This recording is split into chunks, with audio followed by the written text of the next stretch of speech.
Tuscany to you doesn't just mean delicious food and beautiful views. It's about fabulous wine too. Join Flavio and George for Wine Talk.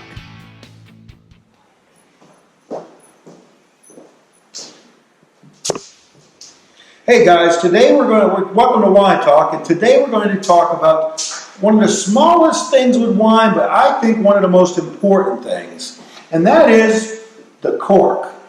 This little bitty thing that's so important. Would you agree? Absolutely. It is one of the big deal of the wine, because we already talked about the production of the wine, blah, blah, blah, but then at the very end of the day, you want to enjoy your bottle of wine.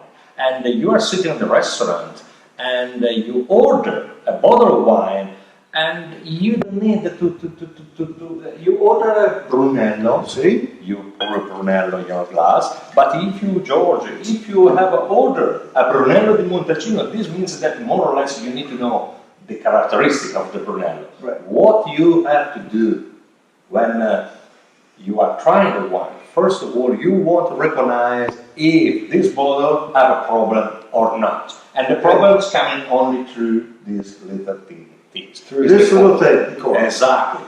This is the reason why, if you are a wine expert, or wine lover, okay, you don't need to use your mouth at the first test, because you need only to smell it and recognize if the characteristic of the wine is exactly what you expect from a bottle of Brunello. And if you find something bad, something different, probably is coming from the cork. Wow, the cork. The cork. So tell us a little bit about this cork. How do you use them and how do you pick them? I mean, the cork is a big word in terms that the cork already is made by the particular type of oak. And there are only in a part of on these trees that is perfect to obtain the right quality of cork, that is exactly this. In other terms, if do the trees, become I'm a tree. Okay, I'm a tree. Okay, I'm a tree. Guys, this is the tree. Yeah. So this part of the tree here is the best looking part. No, it's the bad one for the reason that is not totally right. This part here, close to the ground, is not right, because it's pretty close to the ground. You have a much more high risk to have disease or bad smell at the very end. Is this the best part? Yes, this.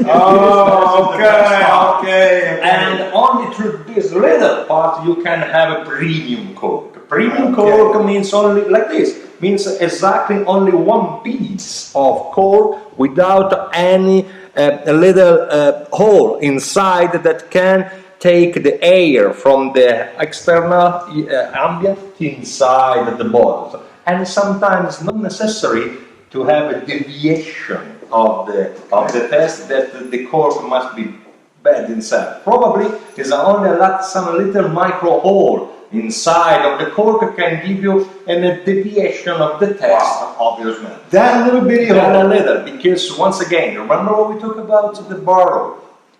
Put away the romantic, this is an oxidation, guys. It's still the oxygen that work in the wine. So in a bottle, if you have a micro hole, you can have a lot of oxygen here, probably in a couple of years or a couple of months inside the bottle, can destroy the quality of your bottles. So this is my suggestion, and you have here the proof. If you have a premium cork, you can buy the natural cork. If not, if you want, for any reason, because anyone can produce, not all the people produce Brunello, you can also take care of your business and so on. It's better if you buy this type of cork. Like you can see here, you have a little round of premium cork, another little round here, so another times with the machine bottle, no question. Only the cork goes in contact with the wine, and inside is a cork, micro bolts of cork with the micro bolts of silicone. This is type of cork, cheaper versus the premium cork, but this is you have a guarantee of 50 years. Wow. In this cork. So please, if you want buy cork, or buy premium quality, or buy technical cork. Don't buy the cheaper cork in this part, because you have high risk to have tomorrow. I know people are going to ask this, so I'm going to ask it now. What about the rubber corks that you see in the wine now? Yeah, the plastic rubber. The plastic is makes sense in some type of wines.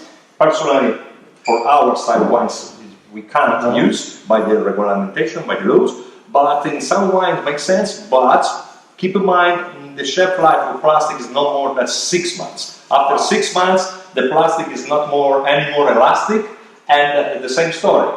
Become rigid, just a little piece of plastic, no more elastic, and the air goes through the bottle. So if you bottle with plastic, shelf life maximum 6 months.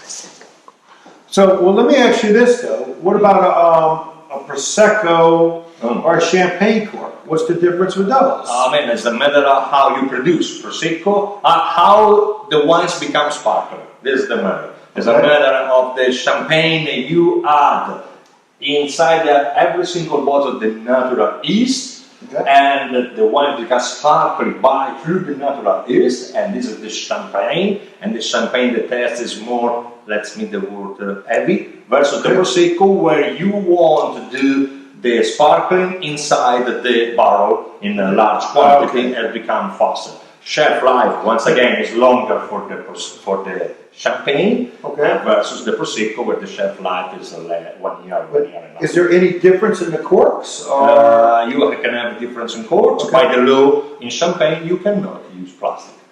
There you go. How about Prosecco? About Prosecco, you can, once again, for the very supposing short life of the product. So I think that's interesting though, because if you have wine with that you use in the rubber corks, you should not keep that wine longer. You should actually drink that wine. Absolutely. Immediately when you buy it, because it's not going to last long. Exactly. But the producer usually knows, because the producer don't make any sense to buy plastic corks versus technical corks where the money is the same. But if the producer, if the winemaker decided to put the plastic, he have in mind that the shelf life of this wine is not more than 6 months. Interesting, interesting. Now, one more thing. We've got this in the seal. Guys, can you see it up close? If you look at that, the way that seals inside that bottle, interesting, just what Flavio's talking about. Exactly. So this means if you have a good bottling machine, look at this is the size that has become practically the half of the size here. And if you have a good machine, just in less than 1 second, the machine take out oxygen, puts nitrogen inside and put the cork. So the nitrogen is much more heavy than oxygen, so you don't have any possibility for the oxygen to come through the cork inside. But once again, decide the type of the wine. Of course, for the premium wines, you won't have a premium cork. For the regular wine, my suggestion is don't use cheaper wine. It goes to the technical wines because of cork working. Very, very interesting. And we could talk for days about corks because there's so much to learn, so much to know. But no, it's okay. It's very, very interesting. And hey, thank you again for talking about this, Flavio. Thank you guys for joining us with Wine Talk. And please share it with your friends and people you know. And if you're interested, if you've got any questions, drop us a line. We'll be glad to answer them, okay? Ciao. Ciao.